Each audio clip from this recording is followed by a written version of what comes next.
now it's time for your viewing pleasure, the online show that will change how you think about online shows. Welcome to the Great I.O. Get-Together! On tonight's show, fun and excitement like you won't believe. The thrills, the chills. Now join me in welcoming your hosts and mine, Richard and Tara!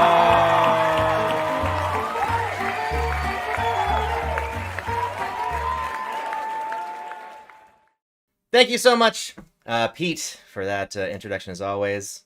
Welcome everybody, as always, to the Great I.O. Get-Together, this time number 11. Welcome to ThunderGIG.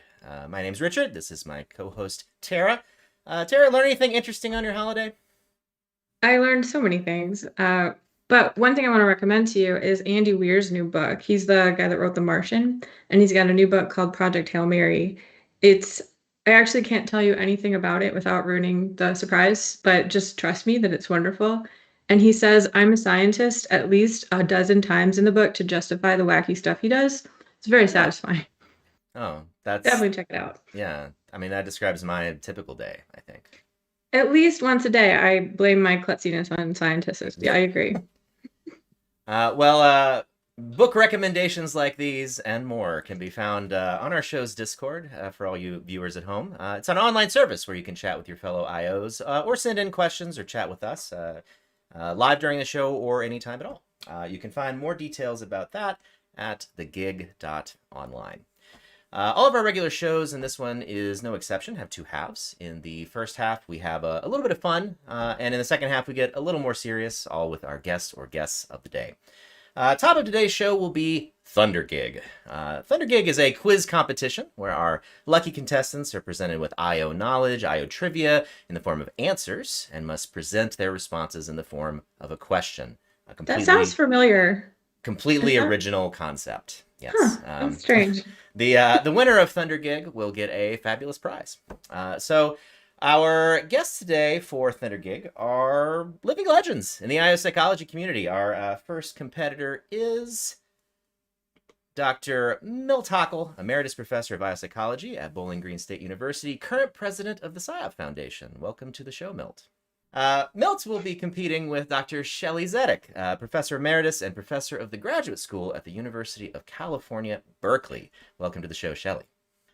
We will be playing ThunderGIG with our guests until there is a winner, probably about 20-30 minutes. After the mid-show break, we're going to be chatting a little more seriously about the state of I.O. psychology, both the profession in general, and a bit about their storied careers too. So everybody ready? All right. There we go. Okay, so Richard explained a little bit about this game that is, again, a completely original concept. You are going to choose one of these squares with a dollar value associated with it, and I will read you a clue. The clues are organized into 5 categories, and I will dramatically reveal them now for you. So the first category is not moving. I'll just move it over here. Starts with V. The second category is also not moving. The world of I.O. Third category is Milt history. The fourth category is, maybe you can anticipate this one, Shelley history. And the last category is potpourri, of course. I invented that category as well. All right. So we conducted a random coin toss, I suppose, to decide who goes first. And so, Shelley, that privilege goes to you. Which question would you like to see? Let me just stay with the V's. 300. Okay, 300. Why isn't my number? All right. V starts with V for 300. Let's see what we got here. All right, this person is a professor emeritus at Yale. Ding. Dick Broom. Correct. Of course, famously known for expectancy theory, popularizing expectancy theory, and is still at Yale. All right, well, maybe we need to implement a new rule about waiting for the question to be read because... Sorry. No. Okay, which question would you like to answer next? Let me finish with starts with V 100. Okay, starts with V for 100. This psychometrics concept is also called accuracy by computer scientists. Ding. Beep. Shelly, you got that one? Go ahead. Validity. Correct. Validity. They think they invented it. Man, category sweep. Category sweep. There's Mhm. probably a prize for that. Okay, which question would you like to answer next? Still me. Well, let me get Milt on the board. I'll do Milt history. All right, for 300, 100? 100. Okay. All right, so that is, let's see here, category 3. Okay. Oh dear. So this person was president in 1986, 3 years after Milt. Ding. Was it me?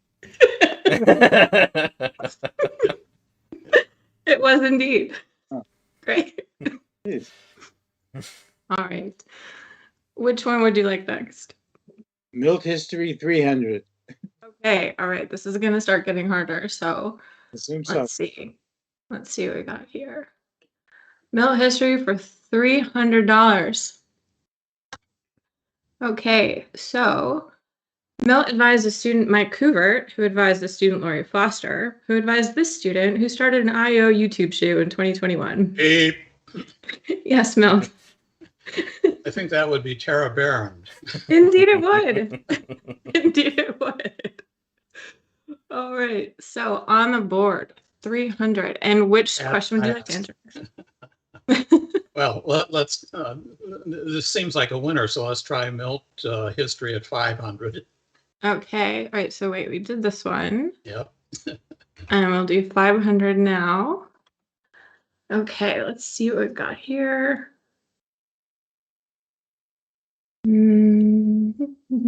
Oops, that's not it. Don't look. Okay, here we go. This former student of Milt's recently published an annual reviews chapter titled Reflections on a Career Studying Individual Differences in the Workplace.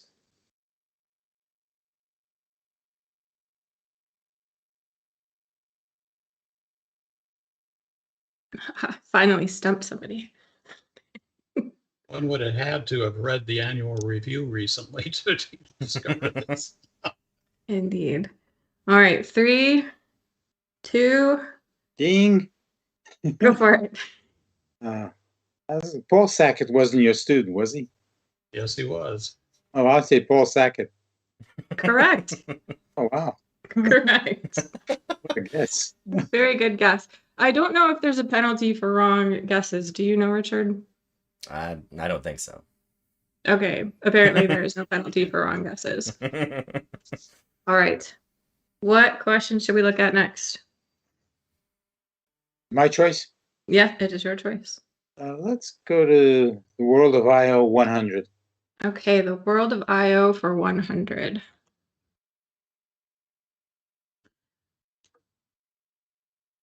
This organization was created shortly after the first European Congress of Work and Organizational Psychology in 1983 in the Netherlands.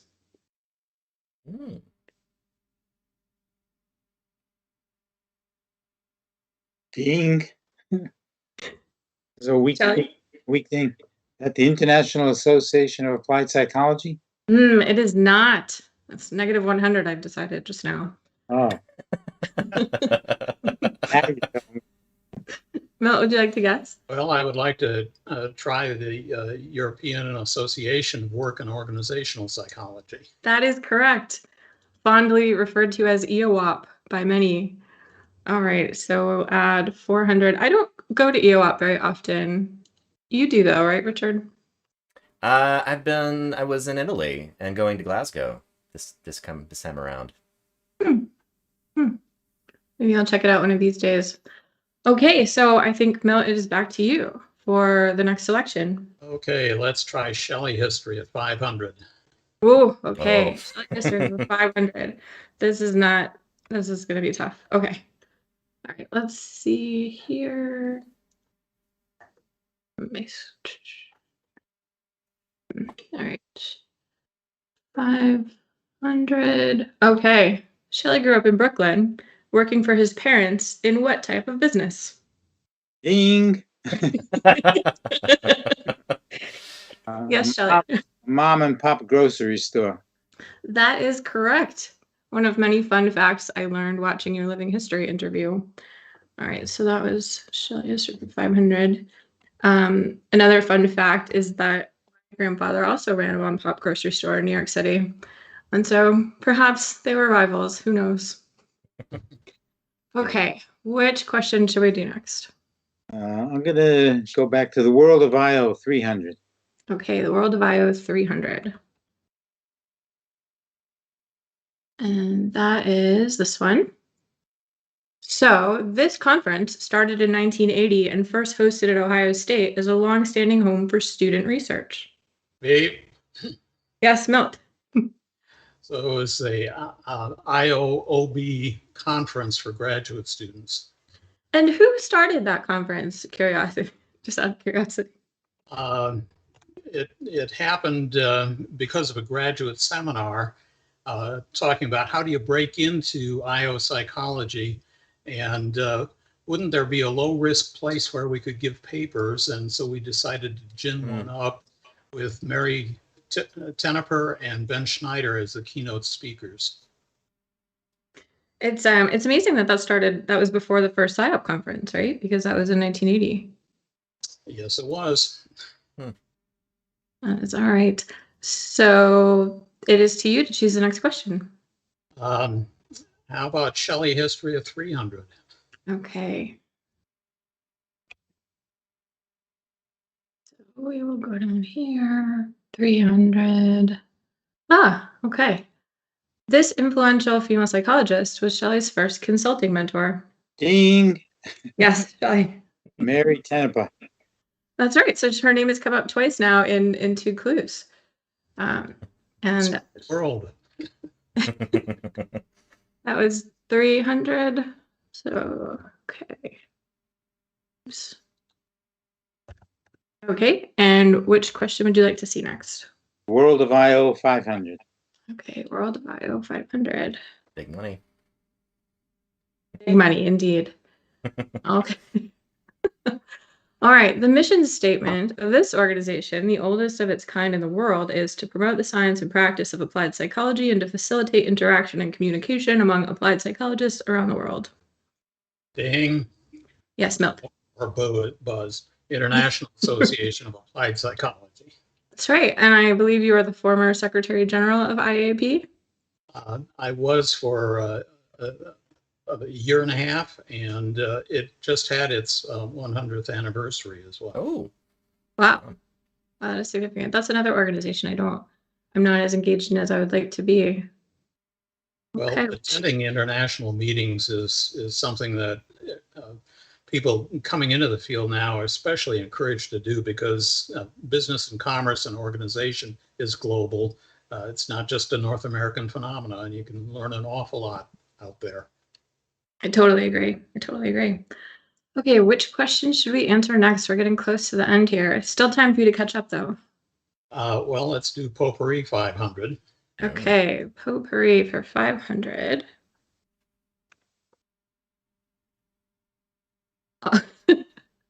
Okay, this actor stars in the 2021 movie Dune.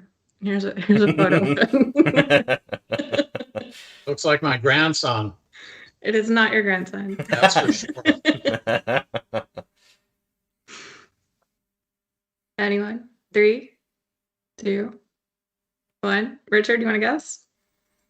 That is Timothy Chalamet, isn't it? It is indeed Timothée Chalamet. They say he's the next big thing. They say these things. They do. Okay, Mel, it's still your choice then. 300 Potpourri. 300 Potpourri. Okay, I think this one will be more up your alley. So this artist, pictured here, is well known for his elaborate glass sculptures. Ding. Yes, Milt? And that is Dale Chihuly. It is indeed Dale Chihuly. Do you have an opinion about Dale Chihuly? He is the General Motors of art glass. That's a great way of describing it. And you have quite an extensive collection of art glass, don't you? Indeed, we do. It's something that came with moving to Bowling Green, Ohio, most particularly because Toledo is known as the glass city, and art glass got its start here in its modern incarnation. Huh, I did not know that. Hmm. I can see some pieces behind you, actually. Like there's one in the window. Yep. Okay, 2 more questions to go. Potpourri 100. Potpourri for 100. Yes. We don't have a final Jeopardy, do we? I mean, a final ThunderGIG, of course. Of course, that's what I meant. I've never heard whatever word you just used. All right. The first IO conference was held in this city. Ding. Oh, that was a close one. Let's say it together, Shelley. Yes, do that. Chicago. Great. I'll give you both points for that one. And you're both involved in planning that first conference. Anything in particular stand out as something that's very memorable about that first one? It was great fun, most particularly because we had used a survey to estimate what would the probable attendance be. The average of the guesses that got returned in the survey was 500, with a range from 300 to 700, and actually 704 people showed up at the Marriott on Michigan Avenue in Chicago and made it a wildly successful meeting. In my recollection, Milt, correct me if I'm wrong, then I won't continue if I am. Was Mike McCaskey a speaker there? Yes, he was the luncheon speaker. So for those who don't know, Mike McCaskey was a professor, I believe, of organizational behavior at Harvard, but also his family, in some fashion, owned the football team, the Chicago Bears. And he eventually left Harvard and was the president of the Chicago Bears. That's a little bit of trivia, I think, right? Is that correct, Milt?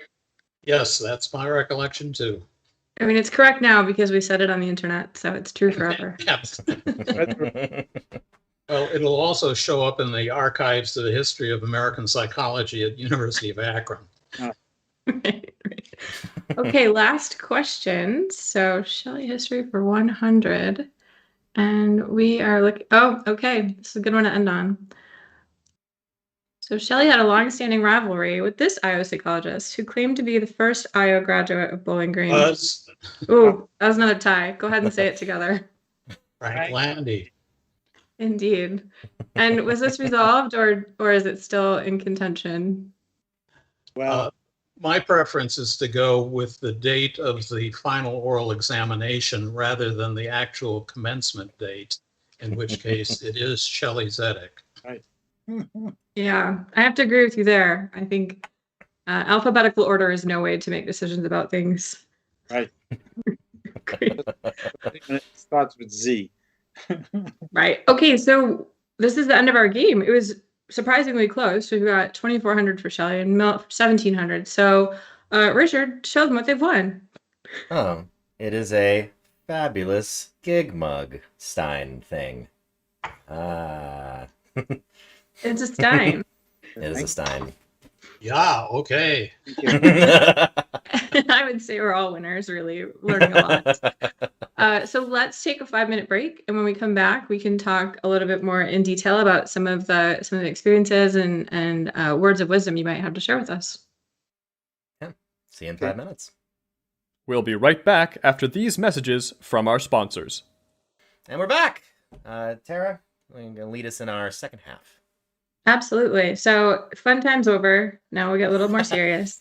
And we're just both really delighted to have you here to kind of get your perspective on some issues of the day.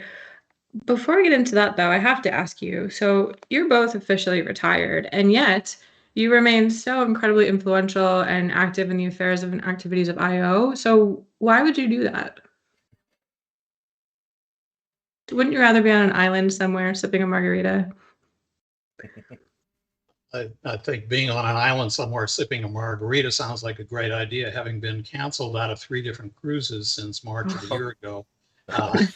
and awaiting the cancellation of the next one due to the new variant. I'm really glad to be involved with the SIAP Foundation and still keeping track of IO-psychology and SIAP in particular. Having been retired for 12 years now, I think seeing the growth of the field, the new people coming into it all of the time is one of the features. That's really terrific. It's a great deal of fun, and it's certainly where the action is as well.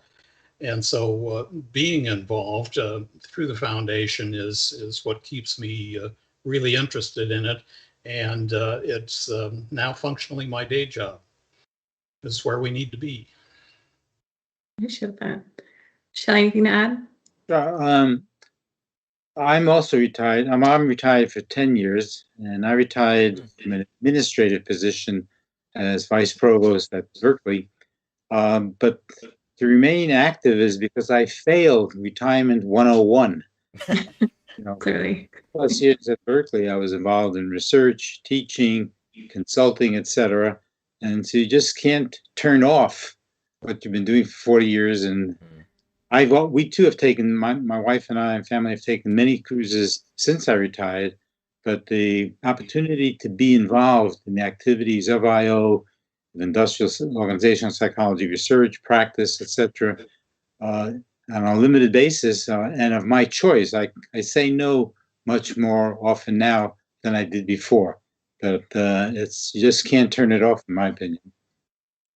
Yeah, it sounds like you're both saying that this is something that you love doing, and so why would you stop doing it just because the setting and the affiliation is no longer there, which is consistent with what we tell a lot of people, right? That when they're thinking about what they want to do for a job, they shouldn't be worried so much about the setting as the activities. And if you love research, if you love a field, it doesn't really matter who's paying you to do it. So one of the great advantages of retirement is everything becomes self-inflicted at that point. Retirement itself is such a recent development in human history. Just thinking about travel a little bit, one of my favorite trips was to the caves of southwestern France and northern Spain, seeing the cave paintings as featured in Lascaux, and all of the subsequent discoveries and so on. At one point, we had a Neanderthal lunch, at which point it was pointed out that salmon went upstream in all of the rivers of France, even to the Dordogne region. We had a baked salmon, and the average workday for the hunter-gatherers then was 3 hours a day. Now, bump that forward to right now, looking at artificial intelligence and all of the kinds of analysis going on, and thinking about people wanting to hold on to productive employment because of the salaries. Just think about a world in which is out there in front of us, where the average workday is 3 hours a day. What's going to happen? This is just fascinating time. I hope we can be savvy enough as people who study work and organization to help figure out the policy issues that fall out of shortened work weeks and all the rest of that. There's an awful lot of interesting stuff out there in the future. I'm really glad you brought that up. And I will say, though, I do eat a lot of salmon, but otherwise my life does not sound very similar. But that ties nicely into the next thing I wanted to ask you both about, which is how you see the field changing in the past 10 years compared to when you started your careers. And it's not just about topics, but also how we fit into the bigger picture. And I think you're alluding to some of that, Mel, with referring to artificial intelligence and the way that it changes the way that work is done. Do you see IO psychology having a leading role in those conversations? I would love to hear your thoughts about how that has changed over time. Well, we certainly need to be there. I think some of the questions are still the same ones. The answers keep changing a little bit, and they're a little bit different. Most particularly, 100 years ago, when all this field was created in the aftermath of World War I, the Army Alpha was finding its way into organizations as a selection procedure.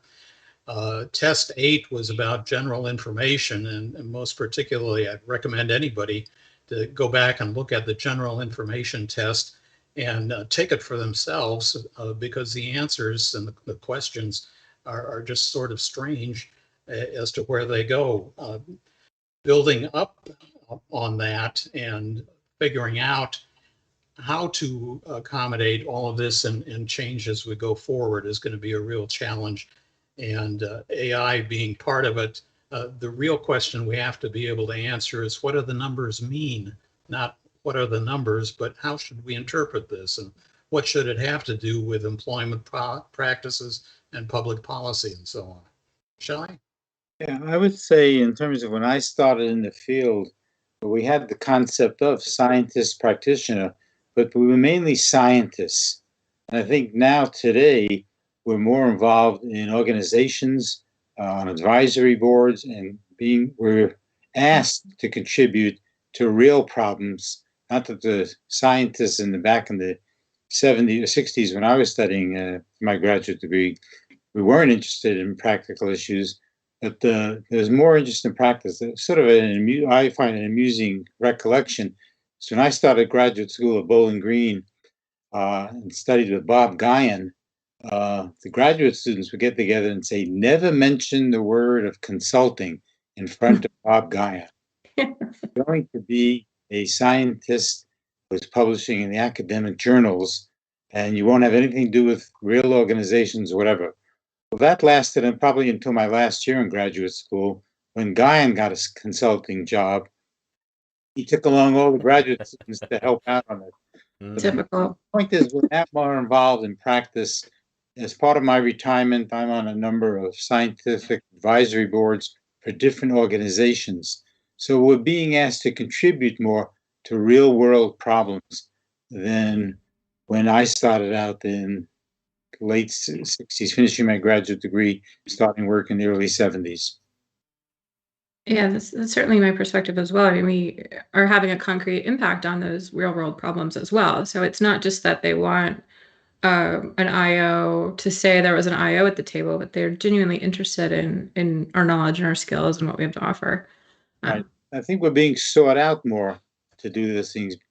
And for work-related problems, we've always been involved in litigation issues, I believe, for selection and testing. But now we're being asked for more input to problems of work and getting along at work and work organizations. The thing I wanted to add to the previous question is I think now also psychologists, IO psychologists will, given the pandemic and the reaction to it, IO psychologists will have to be more involved in work-family issues. Mm-hmm. I think that's a hot topic for the future. And that's a topic you've done extensive work in, and so it must be interesting to see how that has gained in popularity over time. Yes. Right. Are there people or are there problems that you think IO psychologists are not engaged with that they should be?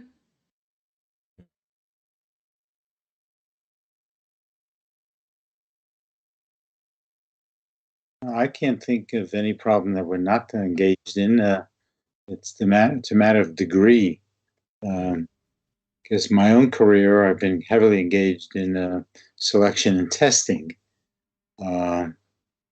and performance assessment. That's one major aspect of IO psychology, very traditional, goes back to selecting motormen for the cars in Massachusetts and Boston. But I think we're involved in everything now.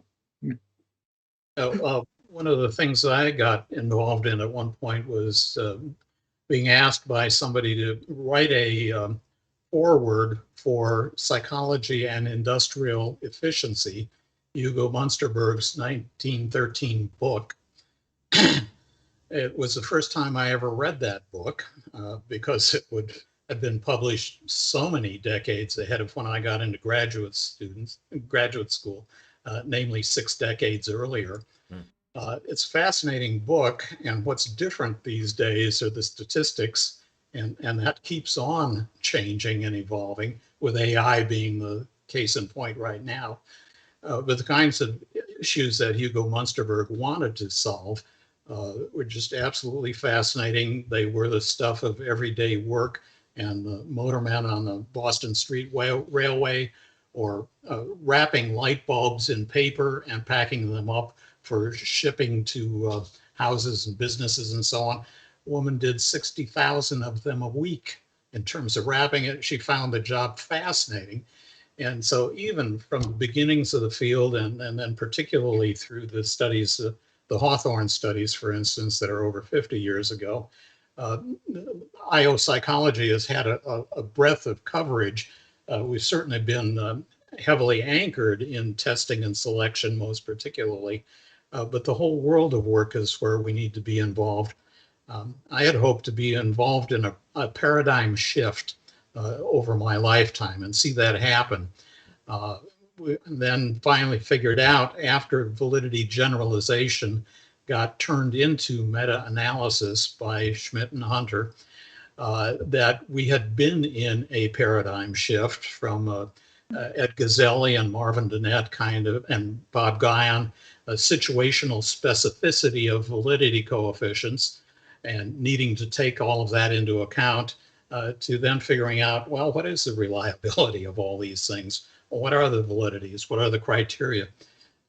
Actually, John Campbell's work on Project A and the big monumental volume that he and Deirdre Knapp put together on the Project A findings is the most thorough investigation of the criterion space in which we're trying to work for all of this. And the same kind of thing is needed just so much more broadly across the world of work in terms of work-life balance and home family and all of the kinds of issues that we see now. Yeah, this is the place to be. I totally agree. It's interesting to hear you use the word paradigm shift, which sometimes is, overused by business speak people to mean any new change. But I think if we consider it in its true sense, I buy that argument that IO psychology is in a paradigm shift. I mean, even questions like, does reliability and validity still matter in an AI context? Maybe the answer is yes, but the fact that the question is being asked suggests that things are changing. For sure. All right. Well, let me just pick one example of a particular change over time and get your perspective of it. So, Shelley, in your SciOp Living History interview that you did for the SciOp conference a few years ago, you talked about a particular experience that I thought was really interesting. You talked about going to the South in the mid-'60s from New York and gaining this new perspective about the civil rights movement as a result of that trip. I'm curious to know what parallels you see between that time, a time of great social upheaval, and the current moment, also a time of great social upheaval. Well, again, in the 60s, as I explained in that Living History interview, I took a trip from New York down to Florida during spring break, and I was exposed to blacks sitting in the back of the bus. We went down by bus, going to certain towns, stopping in certain cities and towns where there were separate bathrooms for blacks and whites. And so I think when you see it and experience it, you get a different view than just reading about it. Mm.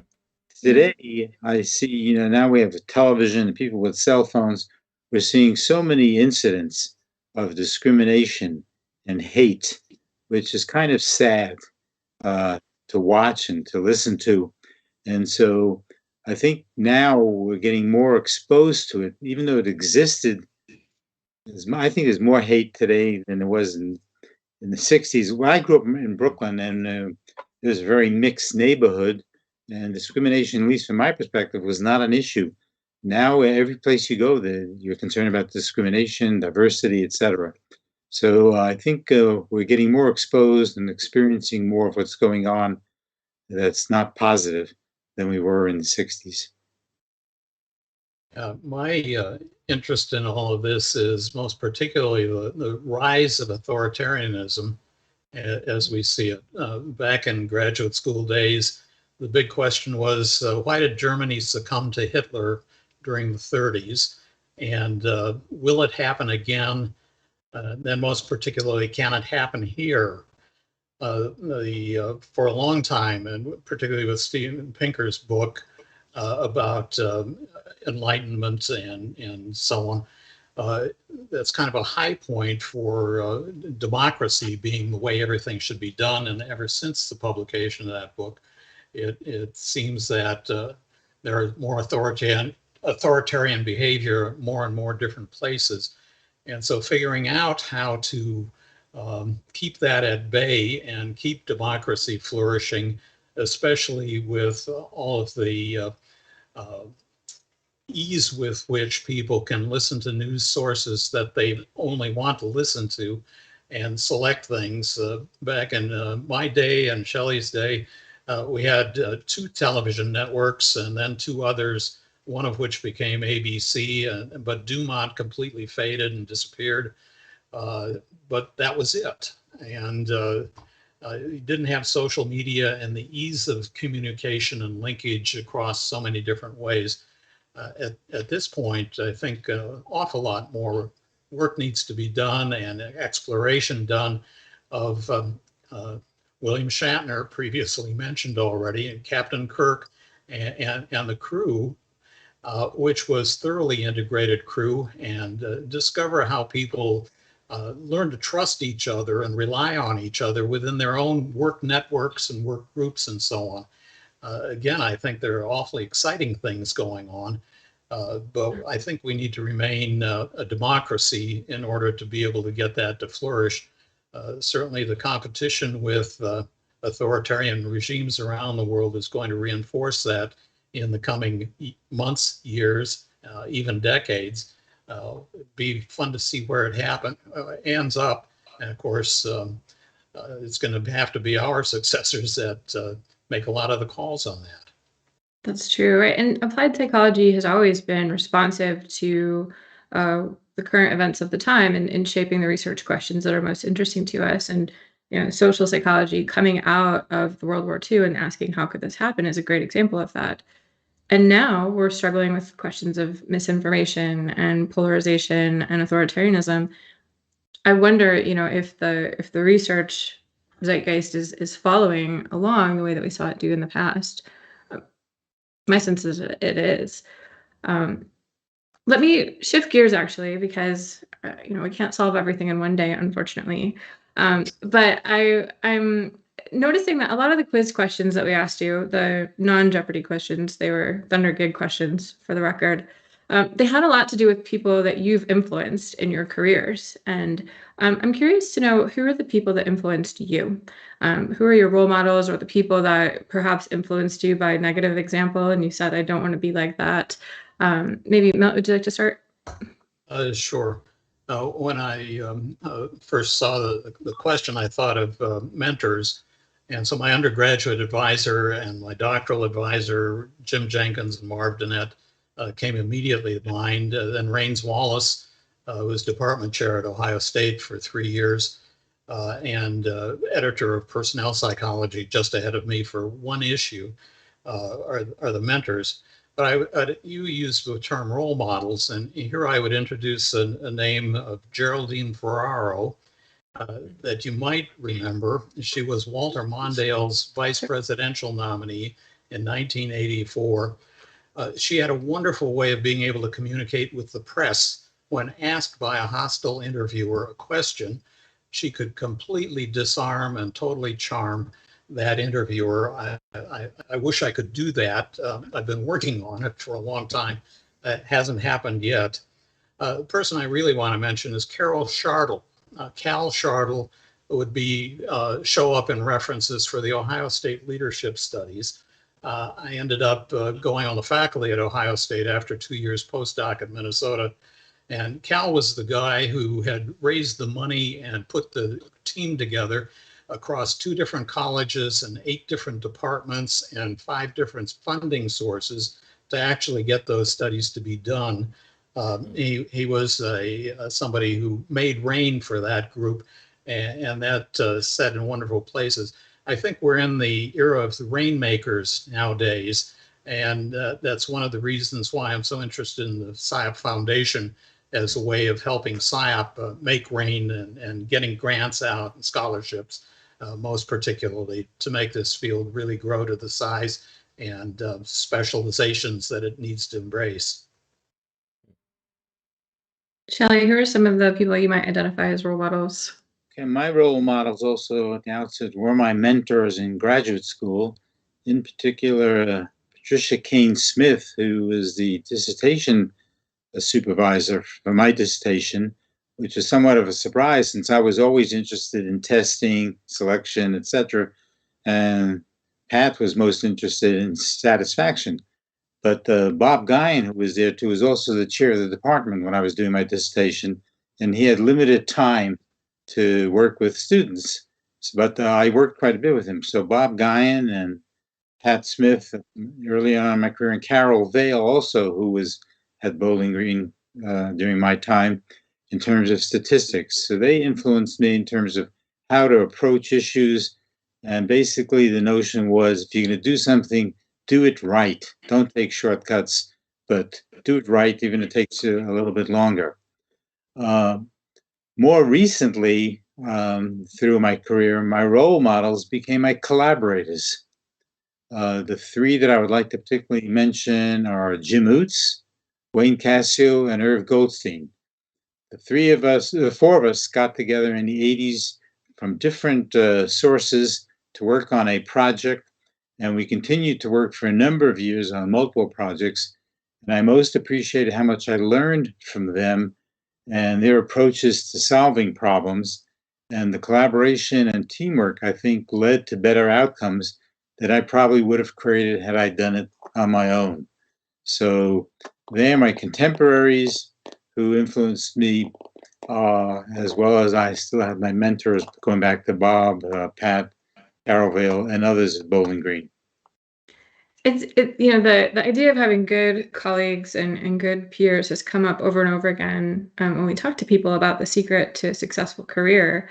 It is certainly something that I identify with and agree with myself. Is it luck? Is there something that you look for to know that this is a potentially fruitful collaboration? Well, it's kind of interesting. It relates to, again, my history. When I went to Berkeley in 1969, it was for a one-year appointment as a visitor because Bob Guyan could not go to Berkeley again as a visitor because he was chair of the department at Bowling Green.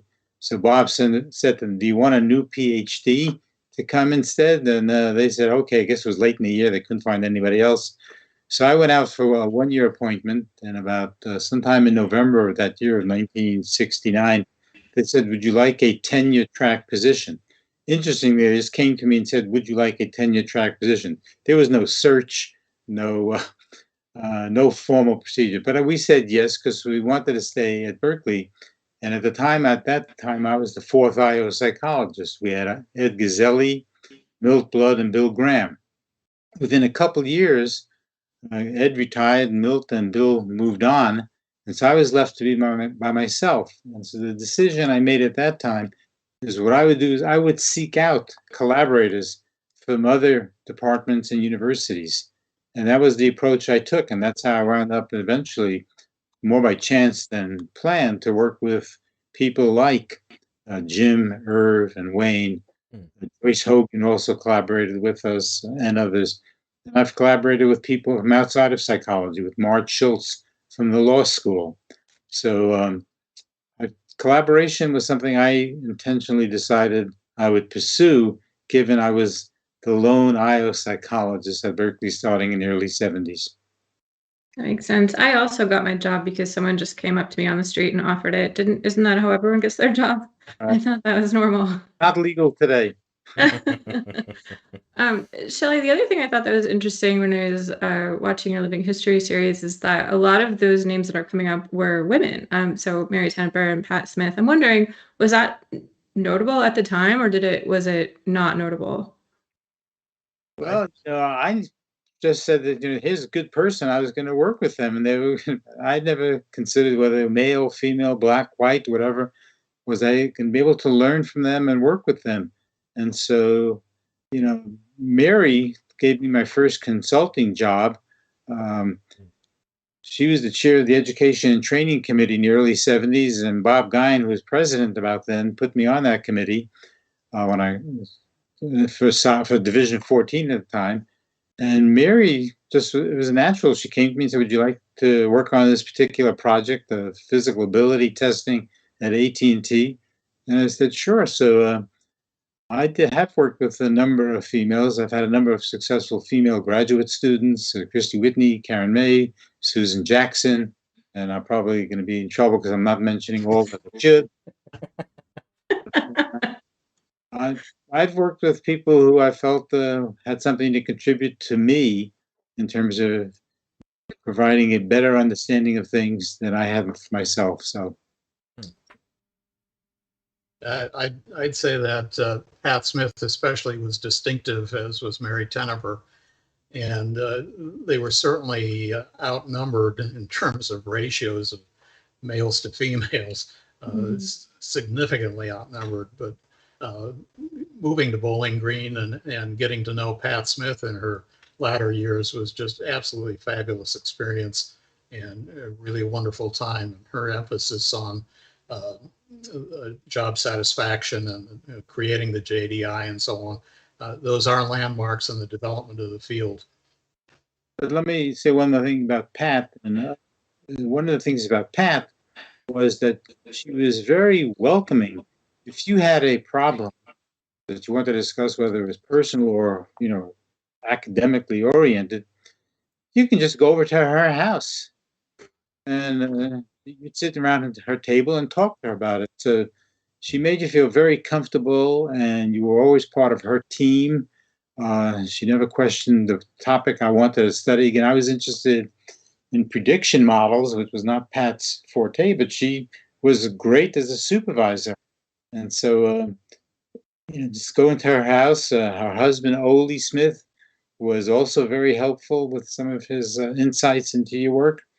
And so it was just a great experience at Bowling Green, having Pat, Ole, Bob, Carol Vale, others. Milt was not at Bowling Green when I was there. Okay, so I think we have time for just one more quick question, and it's an opportunity to kind of think about all the things we've touched on today. Both of your careers have been so multifaceted, so impactful. I'm wondering, what's the one part that you're most proud of? It's a tough question, so I'll let you choose who goes first. Well, I had the great good fortune to chair 79 doctoral dissertation committees. Ooh. And I learned immense amounts from each one of my students, and would do that again in a heartbeat. That is quite a significant number of dissertations. Wow. Shelley, what about you? Yeah, I didn't have as many dissertations supervised, but working with the graduate students was very, very rewarding. But in terms of what I'm most proud of is the applied work that I was able to do.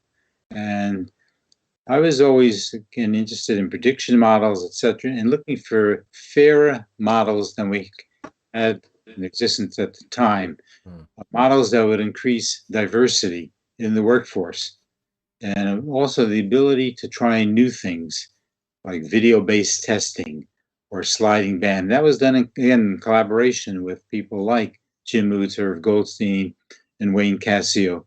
So the impact of the academic research that I had done and with others and by myself, and its impact on applying it in organizations and seeing changes in organizations is what I'm most proud of. Years ago, someone had said at a meeting that I was heavily responsible for integrating the fire department in San Francisco. And that's a project I worked on with Jim, Irv, and Wayne. And so I'm very proud of the fact that the work that I've done had an impact in organizations and made changes to create a more diverse workforce than we had prior to my entry into that organization. A true scientist practitioner. Yes. Well, Shelley, Milt, this has been an absolute honor to have you on the show. We really appreciate you joining us and being such good sports about the game. And I think this brings us to the end of our show today. Thank you for having me. Delighted to have been here. Best wishes to everybody going forward. Yes. Thank you. Yeah, thank you both. And that's going to wrap us up for gig number 11. As always, please join Discord, say hello to the gig community, definitely hit subscribe and that notification bell in YouTube so that you never miss a show. Thank you for joining us, and we'll see you next time for another great IO get-together. Bye. Oh, the times were hard and the wages low. Lever, Johnny, lever. I guess it's time for us to go. And it's time for us to leave her. Lever, Johnny, lever. Oh, lever, Johnny, lever. For the voyage is done and the winds don't blow. And it's time for us to leave her. I can't believe it's already over. Can you? To keep the excitement going, check out our website at thegig.online. Join our Discord community to chat with your hosts and your fellow giggers. Subscribe to our YouTube channel so that you never miss a gig. Above all, thank you for joining us, and see you next time for another great I.O. get-together.